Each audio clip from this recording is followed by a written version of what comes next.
ফিরে এলাম বিরতির পর। নজর রাখবো আরো একটি গুরুত্বপূর্ণ খবরের দিকে। টিআইটির 10 ফ্যাকাল্টিকে অস্থায়ী রেখে কেন্দ্রকে এক প্রকার উপেক্ষা রাজ্যের। প্রশ্ন ইতিমধ্যেই তাহলে কি কেন্দ্রের যে নির্দেশিকা রয়েছে তাকে মানছে না টিআইটি? ইতিমধ্যে এআইসিটিইর নির্দেশিকা লঙ্ঘনের অভিযোগ পর্যন্ত উঠে এসেছে। এই সংক্রান্ত বিষয়ে অধ্যাপক কম থাকায় ক্ষোভ বেড়েছে ছাত্রছাত্রীদের। শুধু আজকে নয়, বেশ কয়েকদিন ধরে ছাত্রছাত্রীদের পক্ষ থেকে এই ক্ষোভ লক্ষ্য করা যাচ্ছে যে কলেজে নির্দিষ্ট সংখ্যক অধ্যাপক না থাকার বিষয়ে। যদিও এই প্রসঙ্গে আরো একবার জানিয়ে রাখি, রাজ্যের ক্ষেত্রে টিআইটি হচ্ছে একটি ইঞ্জিনিয়ারিং কলেজ সরকারের। সেই জায়গাতে দাঁড়িয়ে ফ্যাকাল্টি থেকে শুরু করে অধ্যাপক কম থাকায় ছাত্রছাত্রীদের ক্ষোভ বাড়ছে, পড়াশোনার ক্ষেত্রে একটা ব্যাঘাত তৈরি হচ্ছে। বিরোধীরাও কিন্তু কোনো অংশে এই বিষয়টিকে ছাড়েননি বা বাদ দেননি। বিভিন্ন ক্ষেত্রে কলেজগুলিতে অধ্যাপকের সংখ্যা কম রয়েছে, বিষয় শিক্ষকের সংখ্যা কম রয়েছে, এমনও প্রশ্ন কিন্তু উঠে আসতে শোনা গেছে। যদিও এই প্রসঙ্গে ছাত্রছাত্রীদের ঠিক কি অভিযোগ উঠে এসেছে, টিআইটির 10 ফ্যাকাল্টিকে অস্থায়ী রেখে কেন্দ্রকে আদৌ কি উপেক্ষা রাজ্যের পক্ষ থেকে রয়েছে, এই প্রসঙ্গে ছাত্রদের অভিযোগ শোনাবো, শুনুন। পিজিটিএম এর যে টিচার শর্ট রয়েছে, যাদের রেগুলার করা হয়নি, এই নিয়ে এখন কি তোমরা কিভাবে ক্লাস করছো? পর্যাপ্ত টিচার কি রয়েছে? আপাতত তো এই কয়েকদিন আগে আমাদের এক্সাম শেষ হয়েছে, তো যার জন্য যে টিচারগুলোকে রেগুলার করা হয়নি, আমাদের যে সাবজেক্টের একটু ক্লাস করতে অসুবিধা হচ্ছে, কারণ ওই টিচারগুলো মানে আমাদের ভালোই পড়াতো এবং আমরা ভালোই বুঝতাম ওদের সাবজেক্টটা। তো তার জন্য একটু অসুবিধা হচ্ছে এখন আমাদের, কারণ ওদেরকে রেগুলার করা হয়নি। অভিষেক স্যার এবং পিউ স্যারকে আমরা এখন আপাতত খুব মিস করছি ওই সাবজেক্টগুলোর জন্য, কারণ ওদের থেকে বেটার আমাদের পক্ষে অন্য কোনো টিচার পড়াতে পারবে না আমাদের মনে হয় না।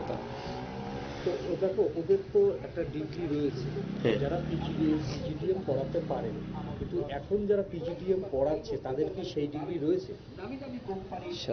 সেটা নিয়ে তো আমি এত কিছু একটা বলতে পারি না, মানে আমার এত নলেজটা নেই সেটা নিয়ে, তো সেটা আমি তো বলতে পারবো। আচ্ছা, এই স্যাররা যদি না আসে, এটা কি শুনেছো যে এনসিটি পারমিশন বাতিল হতে পারে? অ্যাকচুয়ালি এটার ব্যাপারে আমার কোনো একটা বেশি একটা নলেজ নেই আমাদের। মানে যে যারা এতদিন আপনাদের পিজি মানে সে ডিগ্রি কোর্সে পড়াতে, এই ডিগ্রি কোর্সে পড়াতেন হচ্ছে এই কলেজের যারা যে অতিথি শিক্ষক ছিলেন, তাদেরকে নিয়ে এসে ক্রাইটেরিয়া পূরণ করে তোমরা ডিগ্রি কলেজ পেয়েছে। বা তারা চলে যাওয়াতে ডিগ্রি কলেজে পড়ানোর মতো যে এনসিটি গাইডলাইন্স রয়েছে, সেই গাইডলাইন্স অনুযায়ী টিচার নেই, তাকে এনসিটি আগামী দিনে কলেজের অনুমোদন বাতিল করে দিতে পারে। কি মনে করছো এটা কি? এটা তো দেখো, মানে যাদের এখন আমরা যে টিচাররা আগে ছিল, যারা এখন নেই, তো মানে ওদের আমাদের এরকম ক্লাস ম্যাক্সিমামে ক্লাস পেতো ওরা আমাদের। তো এই ক্লাসগুলো যেরকম এখন তো যেরকম মানে আমাদের সেমিস্টারটা জাস্ট শেষ হলো, এন্ড হলো, কিন্তু এর মানে এই ক্লাসগুলো আমরা মানে এখন আর অসুবিধা হবে আর কি, ভাবে যে সাবজেক্টগুলো নতুন ওদেরকে আগে অ্যাপয়েন্ট করা হতো এগুলো, বা আমাদের অন্য ইয়ারের যারা আছে মানে ওদেরও যারা মানে ওরা টিচাররা যে সাবজেক্টগুলো পেতো ওগুলোর জন্য একটু মানে একটু লেক হবে আর কি এগুলো। আর মানে ওরা আবার থাকলে মানে যে আমাদের যেরকম আমাদের অনেক প্রজেক্টের গাইড আছে ওরা, বা অনেক নানান রকম কলেজের থেকে বাইরে অনেক প্রজেক্ট, যেহেতু এগুলোর গাইডও ছিল ওরা, তো এটা এগুলোরই একটু প্রবলেম হবে আর কি আমাদের। এটা তোমাদের কলেজ থেকে কি পাঠিয়েছে ওদের আবার নিয়োগ করার জন্য, সেটা কিছু শুনেছো? না, এটা তো এরকম আমি কিছু বলতে পারছি না। এই ব্যাপারে কি স্যারেদের সঙ্গে কোনো কথা হয়েছে? না। তোমরা স্যারেদের কিছু বলেছো? না, আমাদের তো জাস্ট ত্রিপুরা ইনস্টিটিউট অফ টেকনোলজির স্টুডেন্টদের বক্তব্য আপনারা শুনলেন। এই প্রসঙ্গে উঠে আসছে এআইসিটিইর যে নির্দেশিকা রয়েছে, সেই নির্দেশিকাকে কোনো অংশেই মানা হচ্ছে না বলে অভিযোগ। যদিও কেন্দ্র থেকে বারবার সতর্ক করা হয়েছে রাজ্যকে, অনতিবিলম্বে ব্যবস্থা গ্রহণ করার আর্জি জানানো হয়েছে। না হলে এআইসিটিসি যদি কড়া ব্যবস্থা নেয়, তাহলে প্রশ্নের মুখে পড়বে রাজ্য এবং তা রাজ্যের ক্ষেত্রে কখনোই শোভনীয় বিষয় হবে না। অন্যদিকে লাইসেন্স পর্যন্ত বাতিল হতে পারে। যদিও এই প্রসঙ্গে কি ভাবনা চিন্তা রয়েছে সংশ্লিষ্ট কর্তৃপক্ষদের, এই প্রসঙ্গে একটু জেনে নেব। ছাত্রদের বা কি অভিযোগ রয়েছে, সরাসরি চলে যাব নিউজ রুমে। আমাদের এক্সিকিউটিভ এডিটর নীল রয়েছে আমাদের সঙ্গে। নীল, এই যে টিআইটির যে অভিযোগ উঠে এসেছে, কার্যত যে নির্দেশিকা রয়েছে তাকে লঙ্ঘন, অন্যদিকে পড়ুয়াদের অভিযোগ যে অধ্যাপক নেই, ফ্যাকাল্টি নেই, সেই জায়গাতে কি বলবে, কি অবস্থান রয়েছে এই মুহূর্তে রাজ্যের ইঞ্জিনিয়ারিং কলেজের? দেখো, ত্রিপুরার এটাই হচ্ছে রাজ্যের একমাত্র সরকারি ইঞ্জিনিয়ারিং কলেজ, যে কলেজ 2007 সালে পলিটেকনিক থেকে ডিগ্রি কোর্সে আসে এবং ডিগ্রি কোর্স পড়ানো হয়, এবং যাত্রাটা কিন্তু শুরু হয়েছিল কলেজের 2007 সালে। এই যে কলেজ, সেই কলেজ নিয়ে যে বিস্তর এখন জলঘোলা রয়েছে কেন্দ্রের সঙ্গে, প্রত্যেক দিনই রাজ্য সরকার এবং কলেজ কর্তৃপক্ষের যে চিঠি চাপাটিটা প্রত্যেক দিনই প্রায় চলছে, সেটার ইতিহাস কিন্তু 2009 সাল থেকে কার্যত শুরু হয়েছে। এইবার যদি একটু বিশ্লেষণ করি পুরো ঘটনাটা কি হয়েছে, তাহলে দেখতে পারবে যে 2007-08 সালে 38 জন যে লেকচারার, সেই লেকচারারদের নিয়ে কিন্তু এটা ডিগ্রি কোর্স পড়ানো শুরু হয়েছিল, এবং ডিগ্রি কোর্স পড়াতে গেলে যে ক্রাইটেরিয়া মেনটেন করা দরকার, তার জন্য কিন্তু কলেজ কর্তৃপক্ষকে কিছু অধ্যাপক তাদের নিয়ে আসতে হয়। অর্থাৎ 2014 সালে এই ক্ষেত্রে কেন্দ্রীয় সরকার একটা প্রজেক্ট করে। সেই কেন্দ্রীয় সরকার কি প্রজেক্ট করে, যে সমস্ত কলেজে, ইঞ্জিনিয়ারিং কলেজে ডিগ্রি এবং এমটেক বিশেষ করে যে সমস্ত কলেজগুলোতে পড়ানো হয়, সেইখানে যাতে শিক্ষার মান যাতে বাড়ে, ছাত্রছাত্রীরা যাতে টেকনিক্যালভাবে আরো বেশি সাউন্ড হয়, তার জন্য কিন্তু পিএইচডি করা কিছু শিক্ষক এবং শিক্ষকের পড়ানোর যোগ্যতা একদম সর্বোচ্চ পর্যায়ে, সেই রকম কিছু শিক্ষক কিন্তু গোটা ভারতবর্ষ জুড়েই নিয়োগ করার সিদ্ধান্ত নেয়। এই ক্ষেত্রে কেন্দ্রীয় সরকারের সঙ্গে রাজ্য সরকারগুলির একটি মৌ স্বাক্ষরিত হয়। সেই মৌ স্বাক্ষরিত অনুযায়ী 3.5 বছর তাদেরকে চুক্তি হয় যে 3.5 বছর তারা কাজ করবে, এবং কিভাবে কাজ করবে, তারা আংশিক উপায়ে কাজ করবে, অর্থাৎ তারা পার্মানেন্ট হবে না। তারপর রাজ্য সরকারগুলি সেই ক্ষেত্রে 3.5 বছর পর তাদেরকে ধীরে ধীরে একদম পুনর্নিয়োগ করে বহাল করবে। এবং এটা কিন্তু শুধুমাত্র ত্রিপুরার জন্য না, গোটা ভারতবর্ষ জুড়েই কিন্তু কেন্দ্রীয় সরকার এরকম সিদ্ধান্ত নিয়েছিল, এবং কেন্দ্রীয় সরকারের এটা একটা প্রকল্প ছিল। সেই প্রকল্পেতে কিন্তু তৎকালীন রাজ্য সরকারও কিন্তু স্বাক্ষর করে, এবং তাদের মধ্যে কিন্তু এটা একটা মৌ স্বাক্ষর হয়। সেই মৌ স্বাক্ষরে কিন্তু রাজ্য সরকার কার্যত মেনে নেয়। সেইখানে 10 জন যে সহকারী অধ্যাপক, তাদের মধ্যে অনেক অধ্যাপকের ছিল হচ্ছে পিএইচডি করা, কারণ পিএইচডি করা অধ্যাপকদের নিয়ে আসাই হয়েছিল এ রাজ্যে, যাতে তাদের শিক্ষার মান অনেকটা বাড়ে। কিন্তু 3 বছর 8 মাস চলার পরে মৌ চুক্তি অনুযায়ী তাদের যে পুনর্নিয়োগ করার কথা, সেইটা কিন্তু অনেকাংশেই মানা হয়নি বলে কিন্তু একটা অভিযোগ উঠে এসেছে। এবং সেপ্টেম্বরে 3 বছর 8 মাস অর্থাৎ 2021 সালের সেপ্টেম্বর মাসে তাদেরকে পুনর্নিয়োগ করার কথা ছিল এই ক্ষেত্রে রাজ্য শিক্ষা দপ্তরের বা কলেজ কর্তৃপক্ষ, তুমি যাই বলো না কেন। এবং কলেজ কর্তৃপক্ষ তো নিজের মতো করে ইন্টারভিউ করে তারা এই জায়গাতে শিক্ষক নিয়োগ করে না, সেই ক্ষেত্রে রাজ্য সরকারের উপর কার্যত বা রাজ্যের শিক্ষা দপ্তরের উপর কার্যত এই দায়টা বর্তায় সেই জায়গাতে। এবং তোমাকে আরো বলে রাখি যে এই যে 10 জন যে শিক্ষক, সেই শিক্ষকের প্রোফাইল দেখিয়েই কিন্তু এই যে ডিগ্রি কোর্সে যে পড়ানোর বা ডিগ্রি কোর্স চালু করার যে অনুমতি, সেটা কিন্তু মিলেছিল বলে দাবি করছেন এখানে শিক্ষকরা। এবং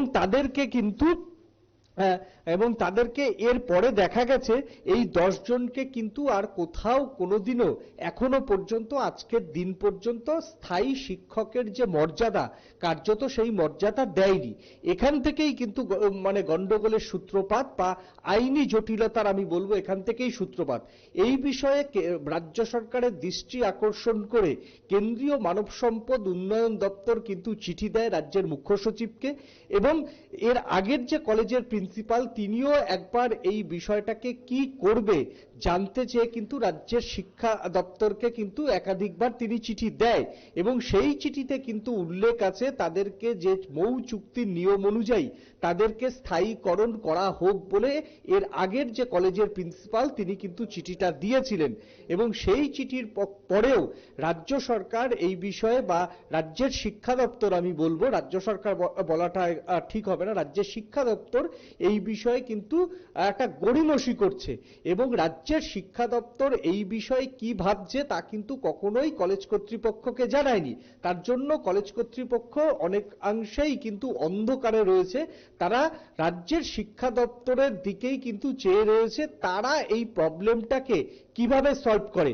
এইবার আমি তোমাকে বলি যে এই যে 10 জন শিক্ষক, এই 10 জন শিক্ষকেরও কিন্তু মানে কন্ট্রাকচুয়াল যে নিয়োগ তোমাকে যেটা বলি, সেটাও কিন্তু এই বছর 31শে ডিসেম্বর শেষ হয়ে গেছে, এবং এই বছর 31শে ডিসেম্বর শেষ হওয়ার পরে রাজ্য সরকারকে কলেজ কর্তৃপক্ষ, এখন যে কলেজের যে প্রিন্সিপাল আছেন বা কয়েকদিন আগে টিচার ইনচার্জ সেখানে ছিলেন, প্রিন্সিপাল রিটায়ারমেন্ট হওয়ার পরে, অবসর যাওয়ার পরে নতুন করে প্রিন্সিপাল আসেনি, তিনি বিষয়টাকে কিন্তু রাজ্যের শিক্ষা দপ্তরে পৌঁছে দিয়েছেন যে এই যে 10 জন, সেই 10 জন শিক্ষকের যে বেলাতে তারা কি করবেন।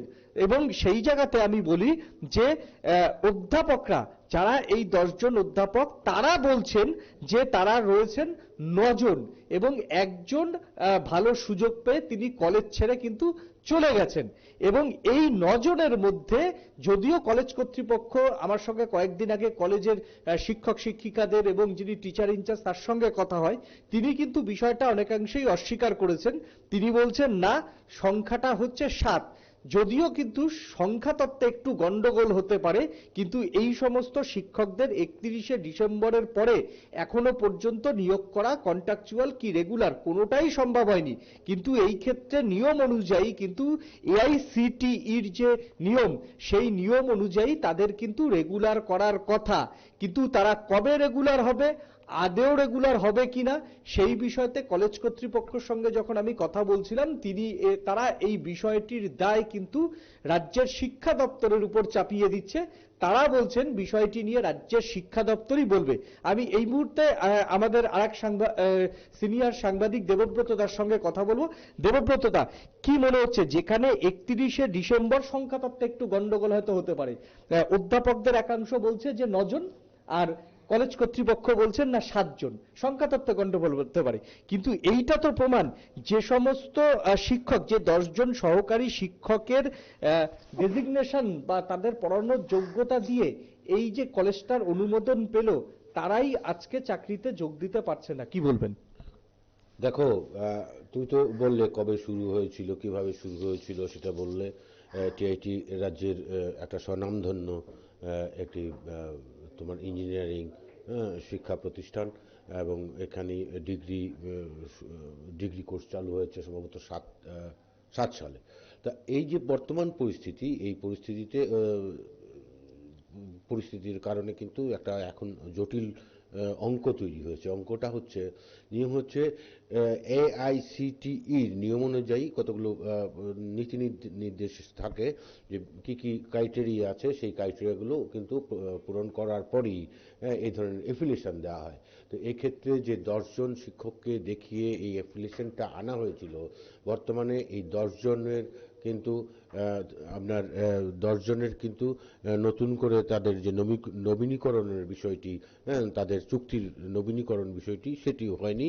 বা বর্তমান রাজ্য সরকার, ঠিক আছে তোমার কথা মতো রাজ্য সরকার না বলে আমি উচ্চ শিক্ষা দপ্তর বলবো, যে তারা কিন্তু তাদের এই চুক্তির নবীনীকরণ করানোর বিষয়ে যেমন কোনো উদ্যোগ গ্রহণ করেনি, বা তাদের নিয়মিতকরণের ব্যাপারেও কোনো উদ্যোগ গ্রহণ করেনি। সুতরাং তারা কিন্তু বর্তমানে স্কুলে সরকারি নিয়ম অনুযায়ী অনুপস্থিত। যেহেতু তাদের তোমার নবীনীকরণ হয়নি চুক্তি, তাদের কিন্তু উপস্থিতি নেই তোমার ইনস্টিটিউশনে।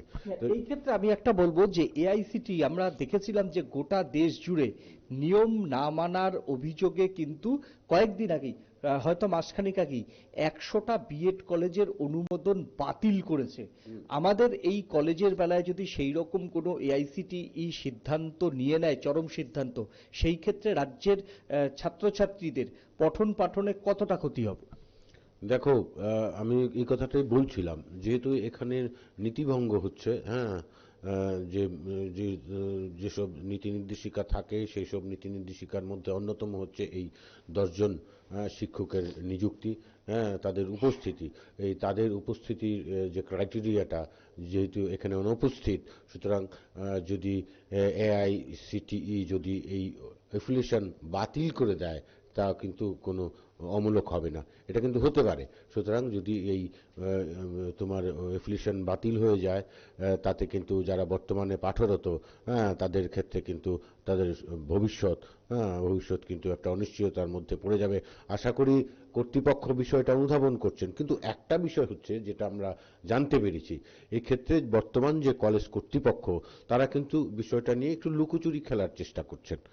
একদম পরিষ্কার এই যে লুকোচুরি খেলা, কেউ বলতে চাইছেন না, পরিসংখ্যানটা বলতে চাইছেন না এবং তথ্য দিতে চাইছেন না, এই যে বিষয়টা এটা কিন্তু একটা তাৎপর্যপূর্ণ বিষয়। তাহলে কি তারা সঠিকভাবে রাজ্য সরকার বা উচ্চশিক্ষা দপ্তরকে তাদের যে অসুবিধা, তাদের অভাব অনটনের কথা কি তারা জানাচ্ছেন না, নাকি শিক্ষা দপ্তর থেকে, উচ্চশিক্ষা দপ্তর থেকে সেভাবে বিষয়টাকে গুরুত্ব দেওয়া হচ্ছে না? তা যদি হয়ে থাকে তা কিন্তু বিপজ্জনক। তুমি যে কথাটা তুমি বললে যে অবশ্যই রাজ্যের যারা বর্তমানে এই TIT-তে পড়াশোনা করছে তাদের ভবিষ্যৎ কিন্তু একটা জটিল অবস্থার মধ্যে পড়ে যেতে পারে, একটা অনিশ্চয়তার মধ্যে পড়ে যেতে পারে। সুতরাং রাজ্য সরকারের এক্ষেত্রে আমি বলবো, রাজ্য সরকারের বিশেষ করে উচ্চশিক্ষা দপ্তরের এ ব্যাপারে একটা গুরুত্বপূর্ণ, অনতিবিলম্বে একটা গুরুত্বপূর্ণ সিদ্ধান্ত গ্রহণ করে যথোপযুক্ত ব্যবস্থা গ্রহণ বাঞ্ছনীয়। একেবারেই দেখো, এর আগেও কিন্তু এই বিষয়টা নিয়ে কিন্তু হস্তক্ষেপ করেছে মানব সম্পদ উন্নয়ন, কেন্দ্রীয় মানব সম্পদ উন্নয়ন কিন্তু ইতিমধ্যেই একবার রাজ্যের মুখ্য সচিবকে বিষয়টা চিঠি লিখে জানিয়েছেন এবং চিঠি লিখে জানিয়েছেন হচ্ছে তৎকালীন কেন্দ্রীয় শিক্ষামন্ত্রী ধর্মেন্দ্র প্রধান। তিনিও কিন্তু তখন অবশ্যই রাজ্যের মুখ্যমন্ত্রী ছিল বিপ্লব দেব, তাকেও চিঠি দিয়ে তিনি জানিয়েছেন। তারপরেও বিষয়টা যেহেতু এখনো পর্যন্ত কোনো সমাধান সূত্র বেরোয়নি, তাই কিন্তু রাজ্যের যে শিক্ষা দপ্তরের একাংশের যারা আমলা রয়েছেন তাদের মানসিকতা নিয়ে কিন্তু ইতিমধ্যেই প্রশ্ন উঠেছে কলেজের ছাত্রছাত্রীদের মধ্যে। আমরা যখন কলেজের ছাত্রছাত্রীদের সঙ্গে কথা বলি তারা কিন্তু পরিষ্কার জানাচ্ছেন এই যে যারা ডিগ্রিধারী যে সমস্ত শিক্ষক শিক্ষিকারা এখন অনুপস্থিত, তাদের ক্লাস করাতে, তাদের যে ক্লাস নেওয়ার যে টেকনিক সেটা কিন্তু সম্পূর্ণ আলাদা এবং তাদের ক্লাস করতে তাদের ভালো লাগতো এবং তারা না থাকায় পঠন পাঠনে কিন্তু বেশ অসুবিধা হচ্ছে, বিশেষ করে প্রজেক্ট রিপোর্ট তৈরি করতে কিন্তু বেশ তাদের অসুবিধার পড়তে হচ্ছে। এখন হচ্ছে প্রশ্ন উঠছে এই যে লাল ফিতের ফাঁস, এই লাল ফিতের ফাঁস কিভাবে কাটিয়ে উঠে রাজ্যের একমাত্র ইঞ্জিনিয়ারিং যে কলেজ সেই কলেজের পঠন পাঠন কিভাবে আগের মতো চালু করা যায় তা নিয়েই কিন্তু বেশি ভাবছে হচ্ছে রাজ্যের শিক্ষা মহল এবং অবশ্যই ছাত্রছাত্রীরা। সুপ্রীতি।